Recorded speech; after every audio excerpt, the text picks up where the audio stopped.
He is more than you could ever need. He's more than the eye could see. I don't deserve his love, but he's always been there for me. You see, Jesus met me when I was at my lowest. And if you don't know Jesus, know this. He is the greatest example of generosity this world of greed has ever seen. And when Jesus hit the scene, he changed the scenery and met diversity with serenity. If you're looking for peace, he offers plenty. Jesus was and Jesus will forever be king. And when the angels sing, they sing of the grace that was displayed for sinners like me. I can't explain him and I can't describe him. And if I could, he wouldn't be Jesus, because you can't explain eternity and you can't comprehend the galaxies. But it was the loving hands of Jesus who spun them into existence and created man, knowing he would go to the cross to pay our sentence. There was a certificate of judgment with a period after the sentence, and we were sentenced to death long before he said it is finished. He is a father to the orphan, a shelter for the homeless, a hiding place for the abused, and an anchor for our storms. He stormed the gates of hell and came out on top, and the power of his gospel cannot be stopped, even when the world tries.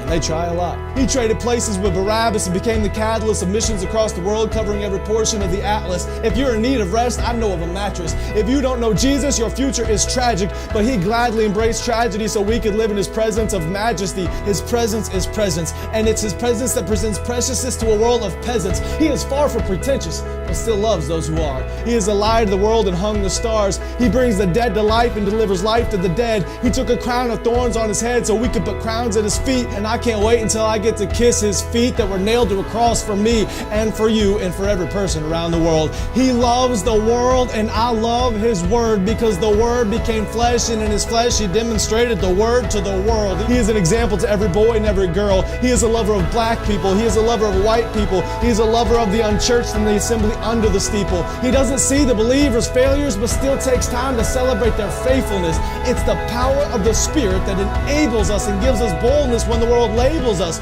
And if you want to label me, please call me a Jesus freak. And if that freaks you out, good.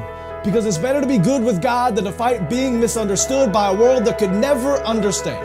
So let it be understood that I don't worship man, we worship Jesus. And although he doesn't need us, he still sees us and pleads with us to run to the cross where he bled for us. His heart bleeds for us, his heart grieves for us, but still graciously grants us a pardon for our treason in a season where the world tries to explain away the work of the Spirit with human reasoning. There is a reason they can't. Because the Spirit is like the wind, and the wind cannot be seen. But loved is the one who believes without seeing the unseen. I'm telling you today that Jesus is something. He's something more.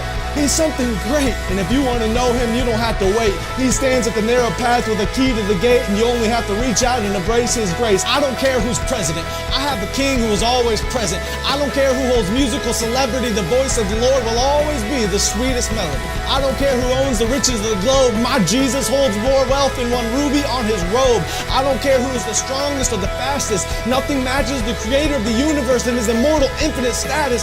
I don't care about religious leaders who died and stayed dead. I'll only worship the one who conquered death and wears a crown on his head. His name is Jesus, and I'm telling you, he's something. He was faithful yesterday, and he is faithful today. I can feel his presence whenever I pray, and when the time comes for me to fade away, I'll remember the day I heard him say, "My name is Jesus."